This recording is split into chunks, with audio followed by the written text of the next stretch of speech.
So, friendly games being planned for the girls. We hope that they take advantage of these games and face up to the challenge of qualifying for the Olympic Games. It will be so good for Nigeria to have the men and the women qualified to represent Africa at the Olympic Games in basketball.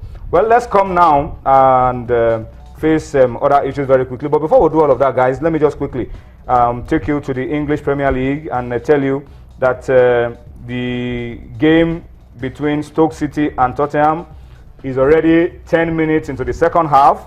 55 minutes already played in that one. Tottenham are still holding on to the first half goal that they scored, and they're leading by a goal to nil, and that means they put pressure on Leicester City and pull away from Arsenal if this just stays this way.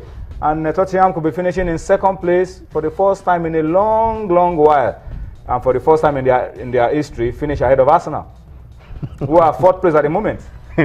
You are going back to the eternal rivalry between Tottenham and Arsenal. You know, but they scored a lot of goals. If you look at the table, I think Tottenham are one of the few teams that have scored, you know, more than every other club in the Premier League, and they have also shown their intent of, you know, securing an UEFA Champions League ticket. So I think the team has done well. Harry Kane with the goal in the 9th minute. Under the coach Pochettino, who came from Southampton, and you know, he's doing so well with the team. So we just wish them all the best. You know, but for Leicester, you know, I don't see anything that will stop Leicester at this moment. You know, they have done so well. You don't see them cracking under pressure? No. Even when they were 1 man down yesterday, they still against West Ham. Against West Ham, they were still able to grind out a draw. Result. You know, so I think they have character. They have demonstrated their intention to win the EPL, and you know, they have strikers who are scoring goals. Most importantly, you know, they are scoring goals and they are playing for each other. You know, you can't really single out one particular player. They play like a team, you know, like a bunch, and it's very difficult to play such a team at this moment. All right, so, well, that's some amazing,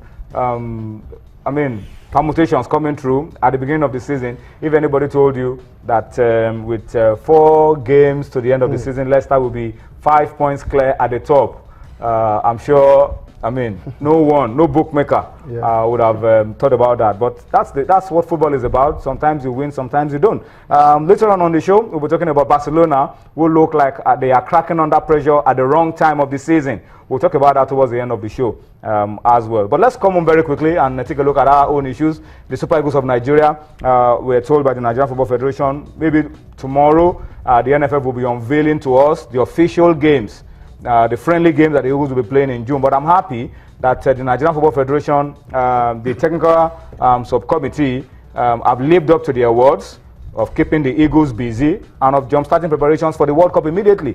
Now that we know we are not going to be at the Nations Cup, we must begin to face up to the World Cup quickly. Yeah, you know, very, very important, you know, for us to take advantage of, you know, the FIFA free date, especially for the fact that, you know, in the next, you know, free date, we won't be engaging games, and I mean, you know, these are games we really need. It's very, very important for us to accumulate points in terms of our next FIFA ranking, and then, you know, try to put the boys in shape, put them in a good momentum going to the World Cup qualifier, because, you know, this is one of the moment for us now. We fail to qualify for Nations Cup. I think it will be bad for us if we fail to qualify for the next World Cup, and for the fact that, you know, we are outside, you know, the top 6 in terms of ranking. Top 6? You're not saying top 10. No, top 10. That's what it will be simple. I mean, so it is very obvious that we will be grouped, you know, alongside the best teams in Africa, and if we want to qualify, we will confront some of them, you know, surely. So if we want to qualify, we need to put preparation in top notch, and then we need to be ready to battle. Oh yeah, I mean, that's the smart thing to do. Nations Cup is gone. We're not going to be there, sadly, regrettably. But it will be a bigger miss for us if we don't begin to plan now for the World Cup qualifiers. Absolutely. And as Toby said, we cannot run away from the fact that we will be playing against some tough teams. Yeah, we can't continue to cry over the spilled milk. The deed has been done.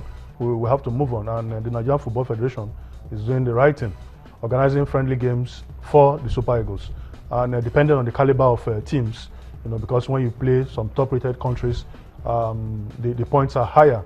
You know, but whatever it is, any country that comes our way, we should use it to prepare. Some say we should be playing African teams. Yeah, very important for us. Tony, I think Play African I think teams. we discussed this, off camera, and then I think it is important that we play African teams, even play them. But which their away African games. team will be free for us in June? Because some of the other teams will be They playing in are their engaged in groups. games, but we can still check out. The fear factor of Super Eagles is not there anymore. We don't have that momentum going to away games. Teams don't fear us when the Eagles arrive. In those days when Eagles arrived, everyone in that country will be panicked that the Eagles are around. For now, that fear factor is missing, and this is what we need to put into our players. I mean, we need to take them to rough away games. I mean, if the likes of Kenya are available, tough countries, take them to there and play friendly games. I know NFF might be thinking about we can gather friendly games in Belgium, in London. I think we should be thinking away from this shore. But wherever we play African teams, for me, wherever we play them, whether we play them in Belgium or in London, let us play African games. African games. The World Cup qualifiers will be playing against African teams. We will not be playing against European countries. So I think it's very, very important the LFF should get it right that we need to play African teams in this FIFA free windows. Okay, we'll keep our eyes on that tomorrow. The NFF, we are told, will be making official pronouncements on the 2 games we'll be playing. I'm happy that we'll be playing 2 games so that we can really begin to gel our team together and find out. Who is our coach? Are you looking for a coach? No, where the NFF will. It's just obvious we don't have a coach right now. No, but the coach will be unveiled. Before the friendlies.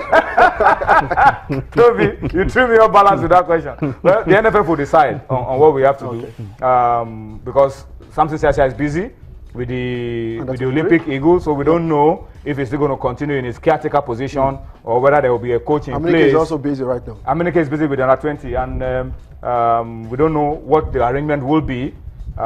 Maybe the under 20s will be free at that time. Whether the Olympic team will be free at that time, it all depends on the Nigerian Football Federation. But let's talk about the Flying Eagles very quickly. They are in camp. They are playing friendly games. But I'm happy that the big boys are available for the coach. Nwakali, Victor Osimhen, most of the boys who became champions at this level with Amunike a few months ago are available for him. They are training in Abuja. Yeah, and I think it's because some of them signed pre-contract with European clubs. And they are still available now. They are still available until they tie up a professional deal. So, but it also shows the level of discipline of some of these players, because we have seen some players in the past, after triumphing at the other level, they go haywire. They don't listen to advice. Osimhen and Nwakali have shown that they are professionals and they want to go further in their career. And I think they played a friendly last weekend and beat a CR1 Academy 4-1. It's a good one for them. And at least the team can gel together, they can bond together. Yes, they need more friendlies. I think that's the way Amunike won the Under-17 World Cup. They played a lot of friendlies, and the team kept on improving after each friendly. So that is the way to go. We wish them all the best against Burundi. Like we said last week, Tony, some of our opponents already know so much about us because this team played at the Under-17 level. So that we have to be very prepared so that element of surprise. Go out and look for something about our opponents as well. Absolutely. And I think that's what the technical committee should be doing. Not just for the Super Eagles, for all our national teams. Go and scout the opposition. Let's know what they look like. At least Burundi, we can ask questions about what they look like, and feed the coach with information so that they don't catch us by surprise. Football is not hidden these days. You can get 1 or 2 things about them. Just like you said when you came back from that game against Egypt, that there was, for the first time, we had a TV analyst. You should not be alone. Video analyst. Thank you. And then, for a certain Burundi who looks as if because the tendency is for us to say Burundi, what can they do? And Onyen has mentioned a very key factor. Most of these players have been, Lazarus, Osimhen, we can predict how they play. Coaches have enough clips, to watch them. And the reason why we need to go deep, the data committee, the NFF and the coaches need to dig deep on how we can get, fact figures, especially videos on our opponents. So it will be easy for us. Our players also understand, what they attend to face.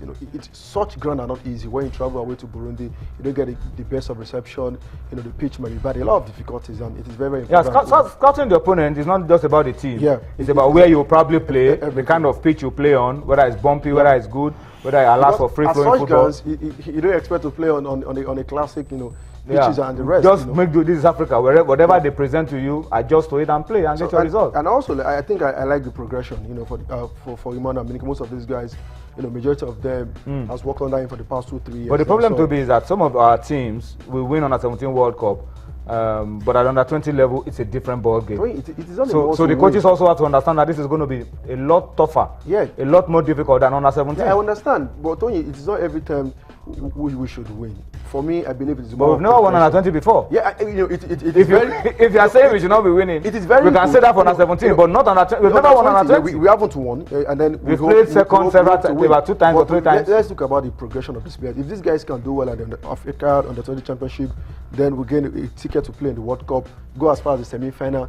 These guys will progress, and then we can say in the next 2 years we will see most of these guys play regularly in the Super Eagles. It's more of progression for us than winning, because for the past few years we have been winning on the 17, but that progression is not affected. And the progression is very key for us at this moment. Okay, we wish Emmanuel Amunike and his boys the best of luck, and I think the target is simple: qualify for the African Under 20 Nations Cup, qualify from there, pick a World Cup ticket, and then at the World Cup we'll see how we can take it step by step until we are able to achieve the ultimate. We talked about Enyimba at the beginning of the show, but Onyi, what kind of approach? I mean, just very quickly, what kind of approach are you going to be expecting from Enyimba? 3-0 looks like a healthy advantage, but it is not unsurmountable. It's not healthy for a team like Etoile du Sahel. After the first leg, they went back and they won an away game, and in a emphatic manner. And what they have done is the 25,000 seater stadium in Sousse has been sold out. So what it means is that Enyimba will be playing against 11 men and so many fans at the stadium. But the good thing is that they have experienced players in that Enyimba squad. Ikechukwu Ibenebu has played in the final of the CAF Champions League. So Chimakas was the captain of the team. So they have players that can withstand the storm. And if they are able to concentrate, especially defensively and in the midfield. That's what I was going to ask you. The central defense for me is key. Yeah. Not just the central defense, the defense. Yeah. How well they are able to keep their shape and keep calm under pressure is going to be very, very crucial for how Enyimba will survive. I totally agree with you, because the Tunisians are going to bombard, Enyimba, obviously to reduce the deficit and ensure that they cancel the aggregate. But I know that with the depth of squad in the Enyimba squad, they should be able to hold them. If you are able to hold them and get an away goal, then it becomes more difficult for Etoile du Sahel. Mfaundo was on fire in the first leg. He's going to be a marked man in that second leg. Everything will be done to stop him in the second leg, but he can play for the team, draw attention to himself, and let someone else do the damage. Yeah.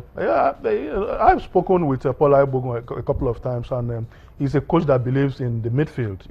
He told me that for him any player can score, but if you are able to organize the midfield properly, so I think that's what he's probably going to do on Wednesday. Try to pack the midfield. Ask Chinedu Doji and whoever is going to partner him, maybe Emmanuel Ayawu or Ifeanyi and Emene, to be very, very vigilant, because the Tunisians are very, very tricky.